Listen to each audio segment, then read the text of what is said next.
الحمد لله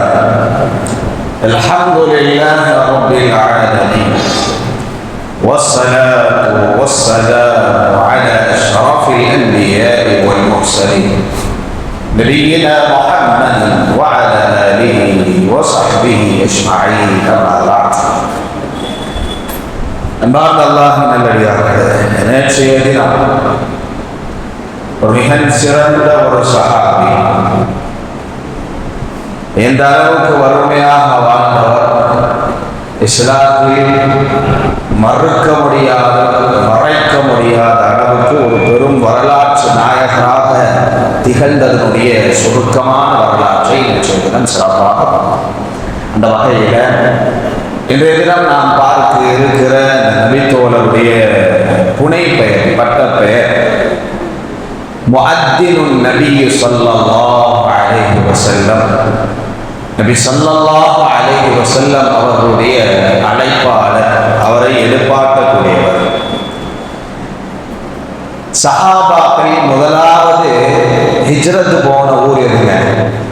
எங்க போனாங்க ஹிஜ்ரத்து? அபிசீனியாவுக்கு போனாங்க. அபிசீனியாவுக்கு போகணும்னு சொன்னால் தரமார்க்கமாக கிடையாது. ஆப்பிரிக்கா நாட்டுடைய பகுதி தான் என்னது அபிசீனியா. இன்னைக்கு எத்தியோப்பியான்னு இருக்கு. இந்த எத்தியோப்பியாவில் பிறந்தவர் தான் இந்த சஹாபி.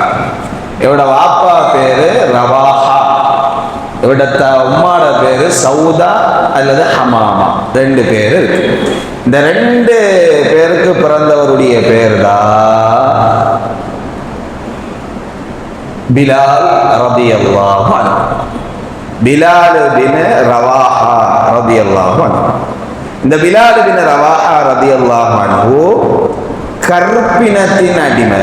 கற்பினத்தின் அடிமைன்னு சொன்னா தன்னோட வாழ் உரிமை எப்படியா நினைச்சிருந்தாங்கன்னா, நம்ம வாழ்றதே, நம்ம பிறந்ததே ஒரு மாநில அல்லது ஒரு வெளுப்பான ஒருத்தனுக்கு அடிமையா வாழ்ந்து மரணிக்கணும், அதான் நம்மளோட கொள்கை, நம்ம அதுக்குத்தான் உலகத்துல பிறந்திருக்கிறோம் அப்படின்னு நினைச்சவர்ல பிரதானமானவங்க இந்த எத்தியோப்பியாவில் இருக்கிற இந்த குலத்தினர்கள். இந்த அபிசீனியர்களை பொறுத்தவரையில யாரோ எந்திரிச்சு நாங்க ஏங்க அடிமை, உங்களை மாதிரி தானே நாங்கள் இருக்கிறோம், மனுஷன் மாதிரி தானே இருக்கிறோம், நீங்க கழிக்கிறதுலையும் நாரும் நாங்க கழிஞ்சாலும் நாரும், நீங்க குளிக்காட்டி நாருவீங்க நாங்க குளிக்காட்டி நாரும், நீங்க எதை சாப்பிட்றீங்களோ அதை சாப்பிட்டா எங்களுக்கும் ஜீரணமாகும் உங்களுக்கும் ஜீரணமாகும், இதுல என்ன மனுஷனுக்கு மத்தியில வேறுபாடு, நாங்க ஏன் உங்களுக்கு கீழே அப்படின்னு கேட்க மாட்டான். எப்போ ஒருத்தன் தன்னை தாழ்ந்த நிலையை ஏற்றுக்கொள்றானோ அப்பந்தான் உண்மையாக அவன் தாழ்ந்தவனா ஆகும். ஏற்றுக்கொள்ளாத கேள்வி கேட்கிற வரைக்கும் அவன் உயர்ந்தவன் தான். கேள்வி கேட்காம இருந்துட்டான்னா அவன் தாழ்ந்த நிலையில தான் இருக்கும். சரியா? அப்படியான ஒரு வாழ்வு வாழ்ந்தவங்க தான் இந்த பிலால் ரலியல்லாஹு அன்ஹு. அவங்களுடைய வம்சம், அவங்களுடைய இனமே அப்படித்தான். இந்த பிலால் பின் ரவாஹா ரலியல்லாஹு அன்ஹு அவங்கள சூக்குல் உகாப் என்று சொல்லப்படுற அன்றைய அடிமைகளின் சந்தைக்கு விற்கிறதுக்காக எடுத்துட்டு வராங்க சில பேர். அவர் இங்க அபிசீனியா கடல் கடந்து போகணும், அங்கேருந்து கொள்முதல் பண்ணி, அங்க எப்படி பார்க்க பார்த்தாங்கன்னா அவங்க ஒரு பொருள் தான், அவங்க ஒரு வணிக பொருள். இப்படி அங்கேருந்து பொருளை கொண்டு வந்து இந்த சூக்குல் உகால் என்று சொல்லப்படுற அடிமையின் சந்தையில வச்சிருக்காங்க. நீங்க நம்ம ஒரு ஆட்டு சந்தைக்கு போனோம்னு வைங்களேன், ஒரு ஆட்டு சந்தை, கிராமப்புறத்துல ஆட்டு சந்தைக்கெல்லாம் போனா எப்படி செய்வாங்கன்னா, அந்த ஆடை அப்படி குறுக்கு பெதடியில முதுகு தண்டுக்கு பின்னாடி கடைசியா ஒரு எலும்பு இருக்கும், அதை பிடிச்சி ஒரு நசுக்கி தூக்கி பார்ப்பாங்க. எடை எவ்வளவு இருக்கு, இது கறிக்கு உதவுமா, இது திடகாத்திரம் தானான்னு விதையை பார்ப்பாங்க, காலுடைய ஸ்ட்ரக்சரை பார்ப்பாங்க, காதுடைய ஸ்ட்ரக்சரை பார்ப்பாங்க, கொம்பெல்லாம் முறுக்கி பார்ப்பாங்க. இது திடகாத்திரமா இருக்குதா, நம்ம எதுக்கு வாங்குறோமோ அதுக்கு இது உதவுமா அப்படிலாம் பார்த்து தான் என்ன செய்வாங்க, ஆடை வாங்குவாங்க. அதே மாதிரி அன்றைக்கு அடிமையினுடைய சந்தையில அடிமைகளை வாங்கும்போது என்ன செய்வாங்கன்னா, அந்த பிளேடு போட்டு பார்ப்பாங்க, தோல்ல வெட்டி ரத்தம் என்ன கலர்ல இருக்கு, ரத்தத்தை பார்த்து சொல்லுவாங்க, இவன் திடகாத்திரமா தான் இருக்கான், உதவுவான் அப்படிலாம் பார்ப்பான். அடிமைனா சும்மா இல்லை, வர்றக்கூடிய வியாபாரியாக இருந்தாலும் சரி, எஜமானா இருந்தாலும் சரி, சாகசம்லாம் செஞ்சு காட்டணும். ஓடணும், சாடணும், பறக்கணும், அவன் சொல்றதெல்லாம் செய்யணும். அப்படி செஞ்சு தடகாத்திரமா இருந்தா மட்டும்தான் ஆளை பை பண்ணிட்டு வருவான். அப்படி பிலால் ரலியல்லாஹு அவர்களுக்கும் இத மாதிரியான விஷயங்கள் எல்லாம் எக்ஸாம்லாம் வச்சு ரொம்ப கொடுமை பண்ணி எக்ஸாம் வச்சு தூக்கிட்டு போனவன் தான் உமையத் பின் ஹலஃப். அவருடைய எஜமானுடைய பேரு உமையத் பின் ஹலஃப். உமையா, ஷார்ட்டா உமையா. இந்த உமையா வாங்கிட்டு போறார். வாங்கிட்டு போய் மக்கமா நகரத்தில் அவர் வீட்டில் வச்சிருக்காரு. அவரோட வேலை என்னன்னு சொன்னால், அவர் ஒரு பண்ணை வச்சிருந்தார். அந்த பண்ணையில் இருக்கிற ஒட்டகத்துக்கு சாப்பாடு கொடுக்கணும். எப்படியான சாப்பாடுன்னு சொன்னால், இந்த குறிப்பிடத்தக்க பேரிச்சப்பழத்துடைய கொட்டை, அந்த கொட்டையை நுணுக்கி கொடுக்கணும், உடைச்சு கொடுக்கணும். அதுதான் ஒட்டகத்துடைய சாப்பாடு. அதில் வேலை தான் இவர் பார்த்தார். சாப்பாடு கொடுக்கறது மட்டும் இல்லை, அந்த ஒட்டகத்துடைய பால் கறக்கிறது, ஹுப்ஸ் தயாரிக்கிறது, ரொட்டி தயாரிக்கிறது, இதெல்லாம் எஜமானுக்கு கொடுக்கறது தான் இவரோட வேலை. இப்படியே இந்த வேலை பார்த்துக்கிட்டே இருக்கிறார். திடீர்னு பார்த்தா உமையாவுடைய நண்பர்கள்லாம் வீட்டுக்குள்ள இருந்து பேசுறாங்க. நபிகள் நாயகம் ஸல்லல்லாஹு அலைஹி வஸல்லம் அவங்க மக்கமா நகர் தன்னுடைய நுபுவத்துடைய பட்டத்தை சொல்லி பல சஹாபாக்கள் இஸ்லாத்தை ஏற்றுக்கொண்டு இருக்கிறாங்க. இந்த சமயத்துல உமையா தன் நண்பர்களோடு பேசிட்டு இருக்கிறாரு. இந்த பாருங்கப்பா, இந்த முகம்மது வந்திருக்காங்க ஊர்ல ஸல்லல்லாஹு அலைஹி வஸல்லம். இந்த முகம்மது சொன்னா ஸல்லல்லாஹு அலைஹி வஸல்லம் சொல்லணும் மனசுக்குள்ள. சொல்லலைன்னா நம்மளை விட மோசமான ஒரு கஞ்ச பிரபஞ்சத்தில் இல்லைன்னு அல்லாஹ்வுடைய தூதர் ஸல்லல்லாஹு அலைஹி சொல்லியிருக்காங்க. நினைவூட்டி போடும். அப்போ நபிகள் நாயகம் ஸல்லல்லாஹு அலைஹி வஸல்லம் பத்தி பேசுறாங்க. என்னப்பா இவன் நம்மளோட வியாபாரத்தெல்லாம் நாசமாக்கிட்டா, ஏன் இந்த பாரு வெளிநாட்டிலேருந்து வரக்கூடிய பிரதானமானவங்க இந்த காபால இருக்கிற சிலைகளை எல்லாம் வணங்கி அதை தரிசிச்சுட்டு போகும்போது நம்ம கடையை போட்டால், பஜாரில் கடையை போட்டால் நிறைய வியாபாரமாகும். ஆனால் இவனை பாரு வந்து சிலைகளை வணங்கக்கூடாதுங்கிறாரு, அது வணங்கக்கூடாது, இது வணங்கக்கூடாது, இது பிள்ளை. முக்கியமாக இந்த பெண்களுக்கு உரிமை உண்டுங்கிறான்ப்பா. பெண்களும் நம்மளை மாதிரி இரத்தமும் சதையினால் படைக்கப்பட்ட மனுஷங்க தானாமா, அவங்களுக்கு உரிமை உண்டா, அவங்கள சொத்துக்கு பங்கு கொடுக்கணுமா, நாம அவங்கள விலை மாதுக்களை பயன்படுத்தக்கூடாதா, அவங்களுக்குன்னு உணர்வு இருக்கா, அவங்களுக்கும் விருப்பம்னு ஒன்று இருக்கா, அவங்களோட விருப்பத்துக்கு தக்கனதான் திருமணம் முடிச்சு கொடுக்கணுமா, இதெல்லாம் சாத்தியப்படுமா, இதெல்லாம் ஏற்குமா? அது மட்டும் இல்லை, இன்னும் கூத்து என்ன தெரியுமா, இந்த இருக்கான இந்த மாதிரி அடிமையோ பிலால பார்த்து, இந்த மாதிரி அடிமைகள்லாம் நமக்கு சமமா. மனிதர்கள் என்றாலே அவங்க எல்லாருக்கும் சமம் தான், கீழே மேலங்கிறதெல்லாம் கிடையாதான், அவங்களோட இரையச்சம் வாய்ந்தவங்க தான் உயர்ந்தவங்களா. இப்படி எல்லாம் இந்த முகமது சொல்லிட்டு இருக்காருப்பா அப்படின்னு இவங்களுக்குள்ள பேசிட்டு இருக்காங்க. இதை கேட்கிறாரு அப்துல்லா, இது பிலால் பின் ரவாஹா ரலியல்லாஹு அன்ஹு. இதை கேட்டுட்டு இருக்கும் போது அவர் காதுல இது புதுசா விளங்கு. இத மாதிரி யாருமே சொன்னதை அவர் செவிமடுத்தது கிடையாது. மனுஷனும் சமமா? நம்ம இன்னி வரைக்கும் என்ன நினைச்சிட்டு இருக்கோம், நம்ம பிறந்ததே ஒரு மாநிலக்காரனுக்கு, ஒரு வெள்ளக்காரனுக்கு அடிமையா வாழ்ந்து மரணிக்கணுங்கிறது தான் நம்முடைய பிறப்பினுடைய நியதியாவே நினைச்சிருந்தோம். இது என்ன எல்லா மனுஷனும் சமம்னு சொல்றாரு, இது எப்படி சாத்தியம் அப்படிங்கிற மாதிரி அவர் மனசுக்குள்ள ஓடுது. அவர் அனுபவிக்கிற கஷ்டம் அவர் எப்படிலாம் அனுபவிப்பார்னா, சுபஹான ஜல்லவாலா, இந்த உமையா போன்ற அவருடைய நண்பர்களுடைய என்டர்டைன்மெண்ட் என்ன தெரியுமா, பொழுதுபோக்கு. இந்த அப்துல்லா, இந்த பிலால் ரலியல்லாஹு அவர்களை அழைச்சி கழுத்துல எல்லாம் அரிகண்டம் என்று சொல்லப்படுற சங்கிலியால பிணைச்சி அந்த சங்கிலிகளை இழுத்து கொண்டு போக சொல்லுவாங்க. அப்ப அந்த பிலால் ரலியல்லாஹுடைய தேகம் எப்படி இருக்கும்னா, நம்மள மாதிரி உருண்டையா இருக்க மாட்டான். நம்ம 8 சாப்பாடு சாப்பிட்றோம், 8 நேரத்துக்கு சாப்பிட்றோம், என்ன பத்தி சொல்றேன், உருண்டையா இருக்கிறோம்ல. ஆனா பிலால் ரலியல்லாஹுடைய தேகம் எப்படின்னா அப்படியே லீனா இருப்பார். ஏன்னா மிஞ்சினது, எஞ்சினது, ஒட்டுனது, உரசினதை தான் சுரண்டி கொடுத்து திங்க வைப்பாங்க. அன்றைக்கு அடிமையிலுடைய உணவு அதுதான். நான் தான் சொன்னேன் ஏற்கனவே, சஹாபாக்களுடைய நெடுகிலும் வரலாறுல பசி என்ற ஒன்று இல்லாம இருக்காரு.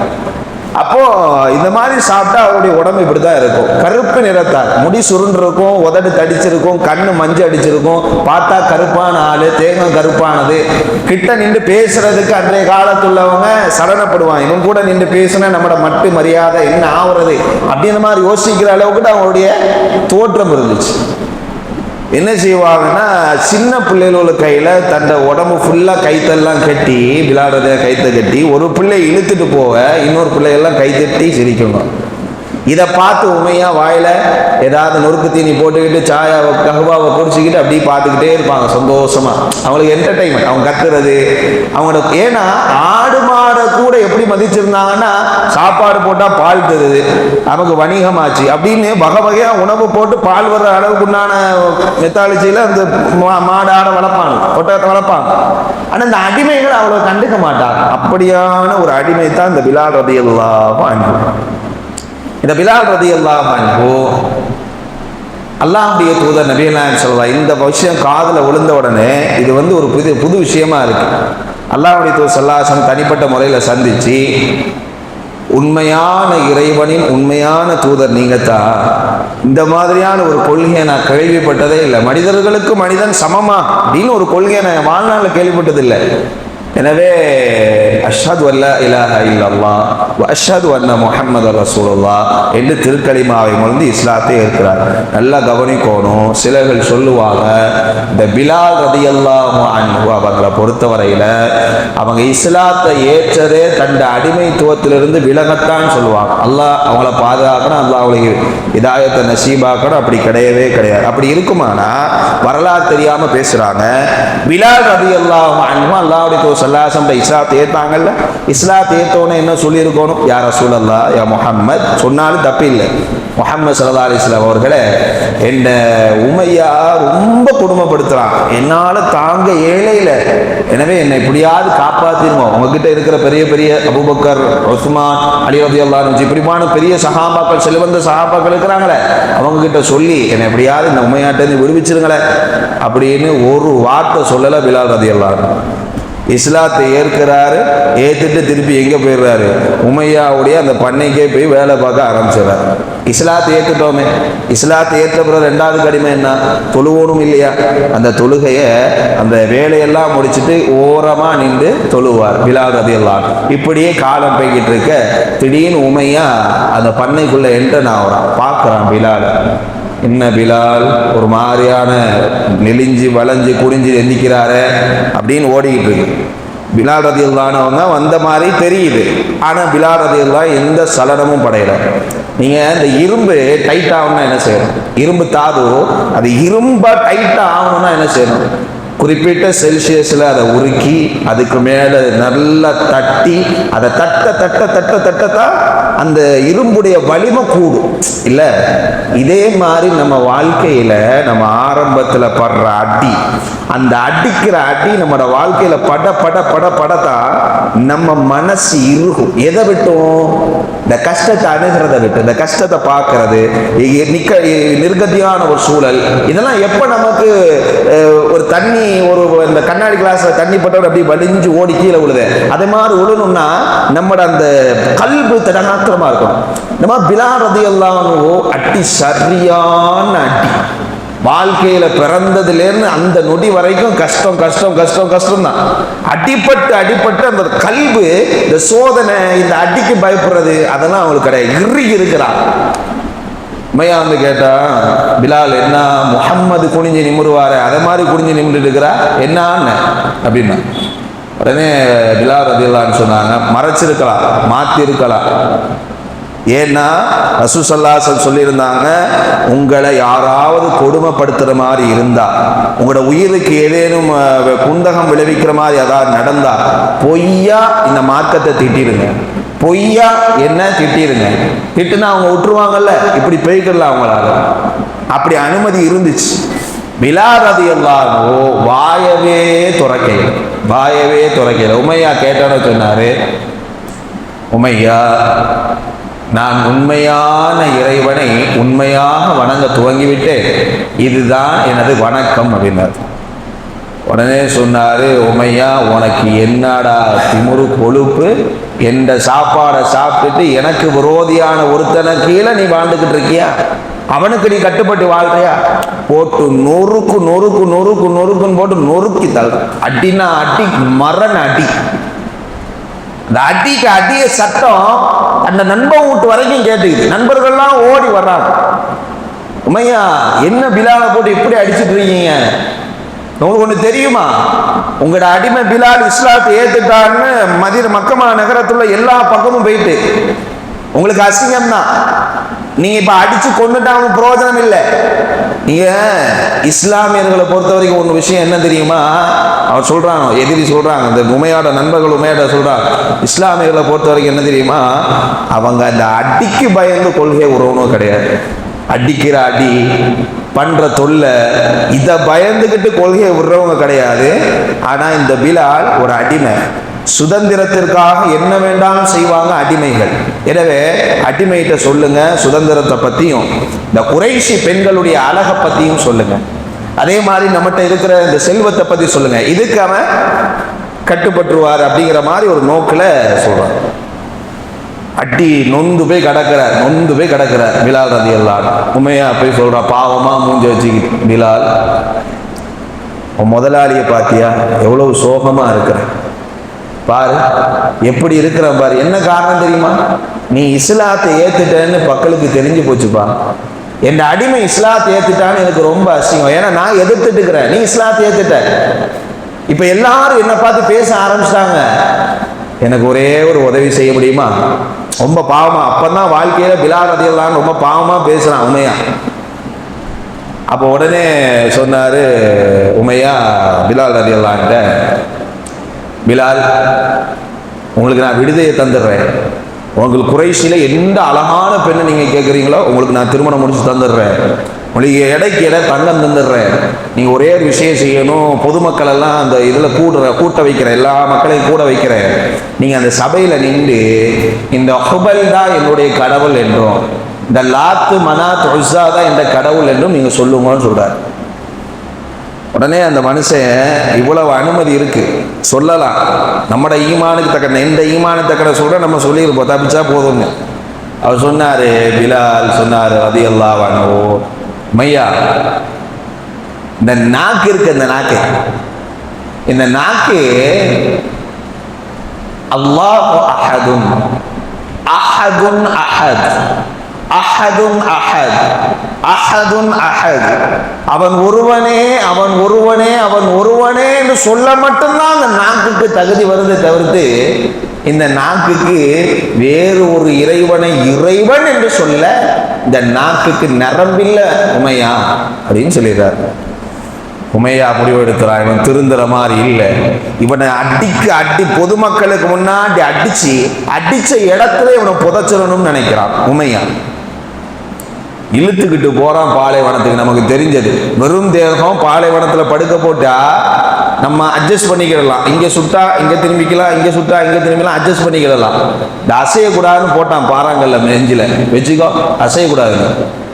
அவர் அடிக்கிறார் மேல, அந்த உமையா வச்சு சாட்டையால் அடிக்க அவரு அஹதுன் அஹத் அஹதுன் அஹத் அஹதுன் அஹத், அல்லாஹ் ஒருவனே அல்லாஹ் ஒருவனே அல்லாஹ் ஒருவனே சொல்ல சொல்ல வெறி வந்து அடிச்சுக்கிட்டே இருக்கான். அபூபக்கர் அப்படி இறங்கி வர்றார் பாலைவனத்துல.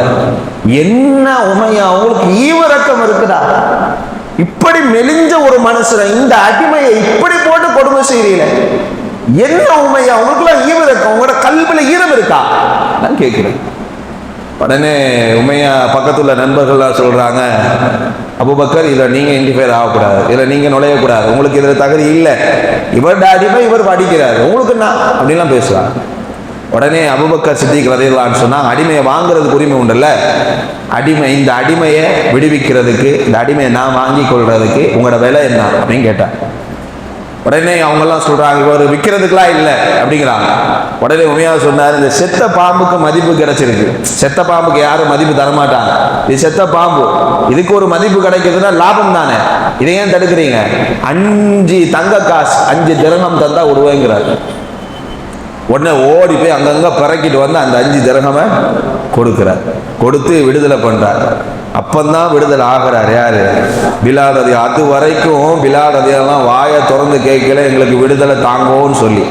அவ்வளவு அடியில கூட விடுதலை ஆகணும்னு நோக்கம் இல்லை, செத்தாலும் பரவாயில்லை இதுல சாகும், இந்த அளவுக்கு உறுதி. இஸ்லாத்தை ஏற்ற பின்னால அல்லாஹ்வுடைய தூதர் நபிகள் நாயகம் ஸல்லல்லாஹு அலைஹி வஸல்லம் உண்மையான தலைவர்னா அதான். இன்னைக்கு எத்தனையோ தலைவரை பார்த்துருப்போம். ஆரம்பத்தில் பேசும்போது எல்லாரும் சமம், எல்லாரும் ஒருமித்து இருந்தால் தான் நம்ம வளர இயலும், நம்ம நன்மையை செய்ய இயலும் அப்படிலாம் சொல்லுவான். இவங்க வளர்ந்து பணக்காரோடு எல்லாம் சேர்ந்த பின்னாடி இவங்க பேசின கொள்கை எங்கேயோ இருக்கும், இவங்க பேசின அந்த சமத்துவம் வேற எங்கேயோ இருக்கும். அந்த மக்கள் கூடலாம் இவங்க சேர மாட்டாங்க. பேசின ஆரம்பத்துல ஏழைகள் உழைப்பாளிகள் அவங்களோட கரங்கோத்து தான் வாழணும் அப்படிலாம் சொல்லி வாழுவான். கொஞ்சம் வளர்ச்சி இவங்க மூலமா கொஞ்சம் வளர்ச்சி அப்படியே அப்பான பின்னாடி இவங்களை கலட்டி எங்கேயோ பேருவாங்க, பணக்காரரோட வாழ்ந்து ஜம்முன்னு சொகுசா இருப்பாங்க. ஆனா அல்லாஹ்வுடைய தூதர் நபி ஸல்லல்லாஹு அப்படி இல்லை. ரசூல் ஸல்லல்லாஹு அலைஹி வஸல்லம் சொல்லுவாங்க, நான் 3 நாட்களுக்கு மேலாக உணவில்லாம கஷ்டப்பட்டேன். அப்போ கஷ்டப்படுகிற நேரத்தில் இந்த பிலாலும் நானும் தான் அவரிடத்துல இருந்த அந்த துருத்தியில் இருந்த கொஞ்சக்காடு தண்ணியையும் கொஞ்சக்கான உணவையும் சாப்பிட்டு உயிர் வாழ்ந்தோம். நானும் பிலாலும் சொல்லுவோம். நம்ம நினைக்கிறோம் இன்னைக்கு கருப்பா இப்படியான தோற்றத்தில் இருக்கனோட நட்பு வைத்து கொள்ள எந்த ஈமான் இப்போ இருக்கிற ஈமான் ஒத்துக்கொள்ளுமா? இப்போ பலகீனம் தான். இல்லாம ரஹிமா ரப்பி. ஏன்னா பணம் இல்லை, அழகு இல்லை, வம்சம் இல்லை, பாரம்பரியம் இல்லை, ஏதோ ஒரு இடத்துல ஒரு மாதிரியா இருக்க பீப்புள்கிட்ட எப்படி நாங்கள் டுகெதரா நல்ல இணக்கமா வாழ்றோம்? இல்லை வாழ இயலாது. இப்படிதான் எந்த எய்மா நபிகள் நாயகம் ஸல்லல்லாஹு அலைஹி வஸல்லம் அப்பழுக்கற்ற ஒரு தூதர். அவங்களோடு தான் நெருக்கமாக அல்லாஹ்வுடைய தூதர் நபிகள் நாயகம் ஸல்லல்லாஹு அலைஹி வஸல்லம் வாழ்ந்தாங்க. நபிகள் நாயகம் ஸல்லல்லாஹு அலைஹி வஸல்லம் அவங்களோட எந்த அளவுக்கு நெருக்கம்னா, ஸல்லல்லாஹு அலைஹி வஸல்லம் அவங்க ஒரு தடவை சொன்ன நமக்கு தெரியும், ஒரு பயணப்படும் போது ஒரு இடத்துல நின்று தொழுவதாக ஒரு தகவல் தெரியும் தானே. அதாவது ஒரு போரை முடிச்சுட்டு போறாங்க. அதில் நபிகள் நாயகம் ஸல்லல்லாஹு அலைஹி வஸல்லம், பிலால், உமர் ரலியல்லாஹு அன்ஹு எல்லாருமே இருக்கிறாங்க. ஒரு இடத்துல ஸ்டே பண்ணக்கூடிய சூழல் வருது. அந்த இடத்துல தங்கணும்ன்ற சூழல் வந்தவுடனே ரசூலுல்லாஹி எல்லாரும் போருக்கு வந்திருக்காங்க, சரியான டயர்டு, படுத்து தூங்கணும்ன்ற போல இருக்கு. அப்போ உடனே பிலால் ரலியல்லாஹு அன்ஹு கூப்பிட்டு சொன்னாங்க, பிலாலே நாங்கள் எல்லாம் தூங்குறோம், நீங்க கரெக்டாக வேலை வரும்போது எழுப்பிடுங்க. ஏன்னா முஅத்தினுன் நபி ஸல்லல்லாஹு அலைஹி வஸல்லம், ரசூல் ஸல்லல்லாஹு அலைஹி வஸல்லம் எழுப்பாட்டுகிறவர்களில் முதன்மையானவர் யார்தான்? பிலால் ரலியல்லாஹு அன்ஹு. பிலால் ரலியல்லாஹு அன்ஹு அவங்க சொல்றாங்க, சரியா ரசூலுல்லாஹ் நான் எழுப்பாட்டுறவங்கள. நபிகள் நாயகம் ஸல்லல்லாஹு அலைஹி வஸல்லம் முதல் கொண்டு எல்லோரும் உறங்குறாங்க. ஆனா இந்த பிலால் மட்டும் என்ன செய்யறாரு? ரலியல்லாஹு அன்ஹு எந்திரித்து தொழுதுகிட்டே இருக்காரு. சுபுகு வர்றதுக்கு கொஞ்ச நேரத்துக்கு முன்னாடி சாஞ்சி கொஞ்ச நேரம் உறங்குனா தூக்கம் கண்டமேனுக்கு இழுத்ததுல விடிஞ்சிடுச்சு. சூரியன் ஒளி தேகத்துல பட ஆரம்பிச்சு. உமர் ரலியல்லாஹு அன்ஹு முதலாவது எந்திரிக்கிறார். தெரியும் நமக்கு. எந்திரிச்ச உடனே அஸ்ஸலா அஸ்ஸலா அஸ்ஸலா அஸ்ஸலா, தொழுகையை விட்டுட்டோம் அப்படின்னு சொல்லிக்கிட்டே இருக்கிறான். எல்லா சஹாபாக்களும் எழுதிட்டாங்க. உமர் ரலியல்லாஹு அன்ஹு சத்தம் போட்டதுல ரசூல் ஸல்லல்லாஹு அலைஹி வஸல்லம் எந்திக்கல யாரும். ஏன்னா ரசூலுல்லாஹி ஸல்லல்லாஹு அலைஹி வஸல்லம் தூங்குனாங்கன்னா எழுப்பாட்ட மாட்டாங்க. ஏன்னா ரசூல் ஸல்லல்லாஹு அலைஹி வஸல்லம் அவங்களுக்கு அந்த சமயத்தில் எந்த வகை இறங்கிட்டு இருக்கோன்றதுனால எழுப்ப மாட்டாங்க. இப்படியே நபிகள் நாயகம் ஸல்லல்லாஹு அலைஹி வஸல்லம் இருந்தாலும் உமர் ரலியல்லாஹு அன்ஹு விடுற மாதிரி இல்லை. அஸ்ஸலா அஸ்ஸலா அஸ்ஸலா ரசூல் ஸல்லல்லாஹு அலைஹி வஸல்லம் வந்து சொல்லி ரசூல் ஸல்லல்லாஹு அலைஹி வஸல்லம் எழுப்பாடு. எந்திரிச்சோன்னா பிலால் ரலியல்லாஹு அன்ஹு கூப்பிட்டு, பிலால் உங்களை நான் எழுப்ப சொன்னேன், ஏன் எழுப்பேல என்ன அப்படின்னு. உடனே பிலால் ரலியல்லாஹு அன்ஹு பாருங்க எந்த அளவுக்கு பாருங்க. பிலால் சொல்றாரு, யா ரசூலல்லாஹ் உங்களை எந்த ஷைத்தான் தூங்க வச்சானோ அதே ஷைத்தான் தான் என்னையும் தூங்க வச்சான். இப்படி ஒருத்தர் நம்ம வளர்த்த ஒரு பிள்ளையோ அல்லது நம்ம கண்ணு முன்னாடி நாம கொடுத்து உதவினாலும் வளர்ந்த ஒருத்தரோ நம்ம இப்படி கேள்வி கேட்கும் போது பதில் சொன்னா எப்படி இருக்கும்? இதைத்தான் அப்பவே தெரியும். இவனெல்லாம் ஒரு இடத்துக்கு வச்சிருக்கணும். இவனெல்லாம் நம்ம ஈக்குவலா வச்சு நம்மளை மட்டு மரியாதை இல்லாமல் ஆக்கிட்டானோ பொடிய மாறுவோம் இருக்கிறா. உங்களுக்கு டிஸ்டன்ஸை மேக் பண்ணிட வேண்டித்தான், தூர தொலைவில் வச்சிட வேண்டித்தான், இப்படிலாம் நினைப்போம். அல்லாஹ்வுடைய தூதர் ஸல்லல்லாஹு அலைஹி வஸல்லம் ஒண்ணுமே சொல்லலை, கூட நெருக்கமாக தான் வாழ்ந்தாங்க. நிறைய நீண்ட வரலாறு இருக்கு, எல்லாத்தையும் சொல்ல இயலாது, துணுக்குகளை மட்டும் சொல்றேன். இவர் அடிமையிலேருந்து விடுதலை ஆனா ரசூல் ஸல்லல்லாஹு அலைஹி வஸல்லம் அடிமைன்னு பார்க்கையில அடிமையா இருந்தாலும் நெருக்கமாக தான் வாழ்ந்தாங்க. அதே சமயத்தை விடுவித்த ஆன பின்னாடி கஷ்டம் தீர்ந்துட்டேன்னு அல்லாஹ்வை மறுக்கையில அல்லாஹ்ட்ட ஒவ்வொரு தொழுவார். ரசூல் ஸல்லல்லாஹு அலைஹி வஸல்லம் கேட்டாங்கல்ல, பிலாலே எனக்கு முன்னாடி சுவனத்துக்கு எப்படி சென்றீங்க அப்படின்னு. உடனே பிலால் ரலியல்லாஹு அன்ஹு சொல்லுவாங்க, யா ரசூலல்லாஹ் நான் ஒவ்வொரு நாளும் உது செஞ்சுட்டு 2 ரக்காத்த தஹியத்துல் உதுக்கான காணிக்க தொழுவேன். ஒருவேளை அதுவாக இருக்கலாம். இப்படி நபிகள் நாயகம் ஸல்லல்லாஹு அலைஹி வஸல்லம் ரொம்ப ரிலேட். நபிகள் நாயகம் ஸல்லல்லாஹு அலைஹி வஸல்லம் அவங்க இது நீண்ட வரலாறு இருக்கு. பெண்களுக்கு உட்கார ஏழையில சிரமமா இருக்குன்ற மாதிரி கேள்விப்பட்டேன். அதனால முடிஞ்ச அளவு சுருக்க பார்க்குறேன். வரலாறு சுருக்கிற ரொம்ப கஷ்டம். ஏன்னா துண்டு துண்டா விளங்காம போயிடும். ஏன்னா ரசூல் ஸல்லல்லாஹு அலைஹி வஸல்லம் மரணம் மரணிச்ச பின்னாடி எந்த சஹாபாக்களாலும் ரசூல் ஸல்லல்லாஹு அலைஹி வஸல்லம் மரணத்தை ஏற்றுக்கொள்ள இயலாது. நான் ஏற்கனவே சொன்ன மாதிரி ரசூல் ஸல்லல்லாஹு அலைஹி வஸல்லம் வெட்ட வந்தவங்கலாம் ரசூலுல்லாஹ் உண்மையே இயற்கையான மரணம் அடைஞ்ச பின்னாடி அப்படி இயற்கை மரணம் எவனா சொன்னா அவன் கழுத்து வெட்டு வேண்டாம், அந்த அளவுக்கு மாற்றம். ரசூலுல்லாஹ் மரணிச்ச பின்னாடி பிலால் ரலியல்லாஹு அன்ஹு பொதியெல்லாம் சேர்க்கிறாங்க. சேர்த்து கட்டிட்டு வேற நாட்டுக்கு போக பார்க்குறாங்க. அபூபக்கர் சித்திக் கேட்டாங்க, பிலால் எங்கே போறீங்க? உடனே பிலால் ரலியல்லாஹு அன்ஹு சொன்னாங்க, அபூபக்கரே, இந்த மதினா நகரத்தில் அல்லாஹ்வுடைய தூதர் இல்லாம இந்த மதினாவை என்னால் பார்க்க இடையில. எங்கே போனாலும் இறைத்தூதர் ஸல்லல்லாஹு அலைஹி வஸல்லம் இங்கே தானே வாழ்ந்தாங்க, இங்கே தானே என்கிட்ட பேசுனாங்க, இங்கே தானே என்கிட்ட உட்காந்து விளாண்டாங்க, இங்கே தானே என்கிட்ட சிரிச்சாங்க. நான் கடை வீதிக்கு போகிறேன், பஜாருக்கு போகிறேன், இறைத்தூதர் ஸல்லல்லாஹு அலைஹி வஸல்லம் இருந்த நிகழ்வாடலெல்லாம் என் கண்ணு முன்னாடி வந்து போகுது. ரசூல் ஸல்லல்லாஹு அலைஹி வஸல்லம் இல்லாத இந்த மதினா நகரத்தை என்னால் பார்க்க இயலாது, நான் கிளம்பி போகிறேங்கிற. உடனே அபூபக்கர் சித்திக் ரலியல்லாஹு அன்ஹு சொன்னாங்க, பிலாலே, நீங்கள் இருந்தால் தானே இறைத்தூதரை எங்களால் நினைவாடல் செய்ய இயலும். ஏன்னா ரசூல் ஸல்லல்லாஹு அலைஹி வஸல்லம் எழுப்பாட்டினதே பிலால் ரலியல்லாஹு அன்ஹு பாங்கத்தான். பிலால் இருந்தா அல்லாஹ்வுடைய தூதர். இப்படித்தான் ஒரு ஒரு காட்சி கோலம் இருந்தது சஹாபாக்கள்கிட்ட. நீங்க இப்போ போனீங்கன்னா அல்லாஹ்வுடைய தூதருடைய நினைவாடல் எங்களுக்கு எப்படி வரும் பிலால்? நீங்க இருங்கன்னு சொல்றாரு. ஆட்சியாளர் வேற. உடனே பிலால் ரலியல்லாஹு கோபம் வந்துட்டு பிலால் ரலியல்லாஹு அன்ஹு சொன்னாங்க, அபூபக்கர், நீங்க உங்களுக்காக என்ன விடுவிச்சிருந்தா நீங்க என்ன இங்க இருக்கும் சொல்லி கட்டளை போடுங்க. நீங்க விடுவிச்சது அல்லாஹ்வுக்காக இருக்குமானா என்ன இங்க வைக்காதீங்க, நான் இங்க இருந்து போகணுங்கிறதான் என் விருப்பங்கிறார். சில வரலாற்றில் அவர் பிலால் ரலியல்லாஹு அன்ஹு தொடராக இருந்ததாகவும் இருக்குது. இன்னும் சில வரலாறு குறிப்புகள்ல இல்லை, அவங்க சிரியாவில் இருக்கிற ஒரு பகுதிக்கு போயிட்டாங்க அப்படிங்கிற மாதிரியும் இருக்குது. சிரியாவில் ஏன் போனாங்கன்னா ஷஹீதாகுன்ற எண்ணப்பாடு. அபூபக்கர் சித்திக் ரலியல்லாஹு அன்ஹு ஆட்சி காலத்தில் இஸ்லாம் நிலப்பரப்பு தாண்டி விரியுது, பல இடங்களுக்கு போகுது. ஷாமு, சிரியா, ரோம பாரசி, அல்ஹம்துலில்லாஹ், இது போன்ற பகுதிகள் எல்லாம் விரிவடையும். அப்ப நான் இந்த சிரியா படையோட இணைஞ்சுக்கிறேன், நான் ஷஹீதாகணும் அப்படின்ற மாதிரி. ஏன்னா ரசூலுல்லாஹ் இல்லாத உலகத்துல இருக்கக்கூடாது, அவங்க என்ன அதுதான், நான் போயிடணும் அப்படின்னு.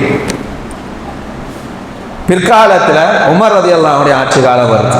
ஆட்சி காலத்துல உமர் ரலியல்லாஹு அன்ஹு வந்து பிலால் ரலியல்லாஹு அன்ஹு வந்து திருப்பி கேட்கிறாங்க, அமீருல் மோமின் அவர்களே, நான் அபூபக்கர்ட்ட கேட்ட ரசூல் ஸல்லல்லாஹு அலைஹி வஸல்லம் மரணத்துக்கு பின்னாலே என்னால் இந்த மதீனா நகரத்தில் அல்லாஹ்வுடைய தூதர் இல்லாமல் இருக்க இயலாதுன்னு சொல்லி.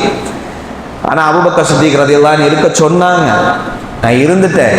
ஆனால் உமரே, இன்னும் எனது தூதருடைய நினைவாடல் என்னை விட்டு மறையவில்லை. இந்த தூதர் இங்கே தான் இருக்கிற மாதிரியான எண்ணப்பாங்கு ஓடிக்கிட்டே இருக்கு. அமீருல் மோமின் அவர்களே, நான் இங்கே இருக்க விரும்பல, மதினால நான் எங்கேயாவது போயிடுறேன், என்னை விட்டுருங்களா? உடனே ரொம்ப வற்புறுத்தி கேட்டதுனால உமர் ரலியல்லாஹு அன்ஹு சொன்னாங்க, நீங்கள் போங்க, ஆனால் ஒரு சின்ன ஒரு ரெக்யூஸ்ட், அக்செப்ட் பண்ண இயலுமா? ஒரு சின்ன ஒரு வேண்டுகோள், அதை ஏற்றுக்கொள்ள இயலுமா அப்படின்னு கேட்டுட்டு சொன்னாங்க, பிலாலே, அல்லாஹ்வுடைய தூதர் ஸல்லல்லாஹு அலைஹி வஸல்லம் மரணத்துக்கு பின்னால நீங்க இந்த அதான் சொல்றதையே விட்டுட்டீங்க, பாங்கு சொல்லவே இல்லை. இப்போ நீங்க ஊரை விட்டு போறீங்க, இப்போ எங்களுக்காக அந்த பாங்கு சொல்ல இயலுமா அப்படின்னு கேட்டான். உடனே பிலால் ரலியல்லாஹு அன்ஹு அக்செப்ட் பண்ணி, அப்போதான் ரசூல் ஸல்லல்லாஹு அலைஹி வஸல்லம் மரணத்துக்கு பின்னாடி இப்போதான் பாங்கு சொல்ல போறாங்க. கையில காதுல கையை வைத்து கொண்டு அல்லாஹு அக்பர் அல்லாஹு அக்பர் அல்லாஹு அக்பர் அல்லாஹு அக்பர் அஷ்ஹது அன் லா இலாஹ இல்லல்லாஹ் அஷ்ஹது அன் லா இலாஹ இல்லல்லாஹ் அஷ்ஹது அன்ன முஹம்மதர் ரசூலுல்லாஹ் அப்படிதான் சொல்ல ஆரம்பிச்சார். எல்லாரும் வெடிச்சு அதுதான். ஏண்டா பேக்ரவுண்ட் பிலால் ரலியல்லாஹு அன்ஹுடைய அதான் கண்ணு முன்னாடி நபிகள் நாயகம் ஸல்லல்லாஹு அலைஹி வஸல்லம் வாழ்ந்த நிகழ்வாடு. இந்த மதீனா நகரத்தில் இந்த மஸ்ஜிது நபவியில தானே என்ற தூதர் எங்களோட பேசினார், இங்கே தானே எங்களோட சாப்பிட்டார், இங்கே தானே எங்களோட சிரிச்சார், இங்கே தானே எங்களோட விளையாண்டார், இங்கத்தானே அப்படின்னு அந்த காட்சிகள் கண் முன்னாடி ஓடுது. பிலால் ரலியல்லாஹு அன்ஹுடைய பேக்ரவுண்ட்ல அதான். இது அப்படி கேட்கும்போது அந்த அஸ்லம் என்ற உமர் ரதியல்லாஹுடைய பணியாளர் சொல்றாரு, என்ற வாழ்க்கையில உமர் ரதியல்லாஹு இது போல அழுததை பார்த்ததே இல்லை. தேகங்கள் நினைய, தாடிகள் நினைய, இருக்கிற பகுதி நிறைகிற அளவுக்கு அழுது கொண்டே இருந்தார்கள் உமர் ரதியல்லாஹு. ஏண்டா அந்த இறை தூதர் வாழ்ந்த நாட்கள் இருக்கு பாருங்க, அதை சஹாபாக்களை என்னைக்கும் மறக்க இயலை, என்னைக்குமே மறக்க. இன்னைக்கு நான் சொன்னாலும் அழுது போடுவேன் இறை தூதர் ஸல்லல்லாஹு அலைஹி வஸல்லம் முடிவு நேரத்தை. இப்போ நமக்கே இப்படின்னா, ஈமான்ல குன்றிய நிலை இருக்க எனக்கே இப்படின்னா, நமக்கே இப்படின்னா, இந்த உயர்தரமான ஈமானை வச்சுட்டு அல்லாஹ்வுடைய தூதரோட வாழ்ந்தாங்க, அவனுக்கு எப்படி இருந்திருக்கு? அதான் உமர் ரலியல்லாஹு சொன்னாங்க, வெட்டிடுவேன். இறுதியில் அவருடைய மரண நேரம் கடைசியா சிரியா நாட்டுக்கு பயணப்பட்டா அங்க ஒரு ரசூல் ஸல்லல்லாஹு அலைஹி வஸல்லம் முன்னறிவிப்பு வேலை செய்து, என்ன முன்னறிவிப்புனா, எந்த தோழர்களை நிறைய பேர் ஒரு தொற்று நோயில மரணம் அடைவாங்கன்னு சொல்லியிருந்தாங்க. அதன் அடிப்படையில் சிரியாவில் அல் அமீன் ஹாதிஹில் உம்மா என்று சொல்லப்பட்ட அபு உபைதத் பின் ஜர்ராஹ் ரலியல்லாஹு அன்ஹு அவங்களோடு சேர்த்து இந்த பிலால் ரலியல்லாஹு அன்ஹு அவர்களும் அந்த தொற்று நோய், அந்த தொற்று நோயுடைய பெயர் அம்வாஸ் என்று சொல்லப்படுற தொற்று நோயால் பாதிக்கப்பட்டு அவருடைய மரண நேரம் வருது. மரண நேரத்தில் எல்லோரும் சூழ்ந்து நின்று அழுதுகிட்டு இருக்காங்க. பிலால் போறாரு சொல்லி அழுகுறாங்க. அவங்களுக்கு 3 மனைவிகள். இறுதி நேரத்தில் எல்லோரும் குடும்பம் பெருசு உட்கார்ந்து அழுதுகிட்டு இருக்காங்க. பிலால் மட்டும் ரலியல்லாஹு சிரிச்சுக்கிட்டே இருக்கிறார். கடுமையான நோய் அது, சிரிச்சுக்கிட்டே இருக்கிறாரு. உடனே சுற்றி இருந்தவங்களாம் கேட்டாங்க, எல்லாரும் அழுதுகிட்டே கேட்குறாங்க, பிலால் என்ன அழுகிறீங்க, என்ன சிரிக்கிறீங்க? நாங்களாம் அழுவோம், உங்களுக்கு என்ன சிரிப்பு? வேதனை இருக்க சமயம், சக்கராத்துடைய நிலை, வேதனை என்ன, உங்களுக்கு என்ன சிரிப்புன்னு சொல்லி உடனே அவர் சிரிச்சுக்கிட்டே சொன்னார், நாளைக்கு என்னுடைய தோழரையும் எனது தோழரின் தோழர்களையும் சந்திக்க போறேன். நான் சிரிக்காம அழுவுறதா? என்ற தூதரை சந்திக்க போறேன், என்ற தூதரின் தோழர்களை சந்திக்க போறேன், எந்த கண்ணில் கண்ணீர் வருமா?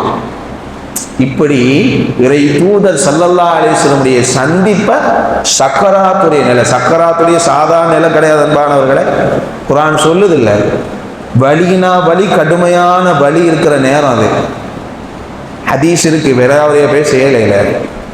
அப்போ அந்த அளவுக்கு வலி நேரத்தில் கூட என்ற தூதரை நான் சந்திக்க போறேன்னு சிரிச்சாங்க பாருங்க. அந்த சிரிப்பு, அந்த சிரிப்புல தான் ஏழையான சஹாபாக்களோட, தாழ்வு மனப்பான்மையோடு வாழ்ந்த சஹாபாக்களோட அந்த உத்தம தூதர் ஸல்லல்லாஹு அலைஹி வஸல்லம் எப்படி வாழ்ந்திருக்கிறாங்க அப்படிங்கிறதுக்கு உண்டான எடுத்துக்காட்டு.